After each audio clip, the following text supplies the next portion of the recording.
పాకిస్తాన్‌కి చైనా రాయబారి. అక్కడ వాస్తవంగా ఒకప్పుడు హనీ ట్రాప్ హీరోయిన్ ఆవిడ. ఏది నేపాల్‌కి కానీ వీళ్ళకి.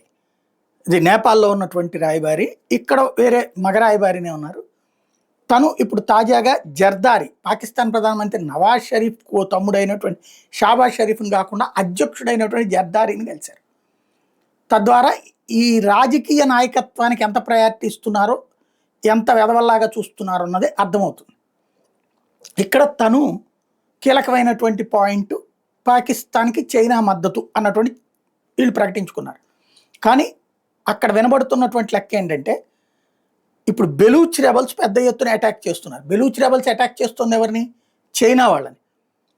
చైనాకి సంబంధించినటువంటి అక్కడ చైనా చేతికి పాకిస్తాన్ ఇచ్చినటువంటి సహజ వనరుల మీద అక్కడే ఆ భూభాగం అంతా ఇప్పుడు ఆక్యుపై చేసుకున్నారు వాళ్ళు. గ్వాదర్ పోర్టుకి ఇప్పుడు పోవడానికి లేదు. చైనా అక్కడ ఉన్నటువంటి సహజ వనరుల్ని కొలగొట్టి గ్వాదర్ పోర్టు ద్వారా పంపించుకోవాలనుకుంది. అది ఇప్పుడు వీళ్ళు బ్రేక్ వేశారు. వాస్తవంగా చైనా వాళ్ళు ఇంటర్నల్గా చెప్తున్నటువంటిది అది గ్వాదర్ పోర్టుకి అడ్డం ప్లస్ సిపెక్కి బ్రేక్. డైరెక్ట్గా నిన్ననే మనం బెలూచ్ రెబల్స్కి సంబంధించిన నాయకుడు బయట కూడా నేను వినిపించా. చైనా జాగ్రత్త, మీ తాట తీస్తాము, ఒక్కడు కూడా బతకడు, ఎవరినైనా లేపేస్తాం, ఇది మా భూభాగం, మా పోర్టు దగ్గరికి రావద్దు, మా వనరుల దగ్గరికి రావద్దని.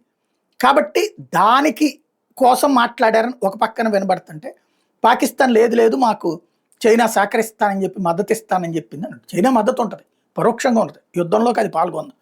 కాకపోతే ఇప్పుడు కలవడంతో దాన్ని పాకిస్తాన్ అలా వాడుకుంది. చైనా వాస్తవంగా ఇలా చెప్పింది అన్నటువంటి మాట వినబడుతుంది.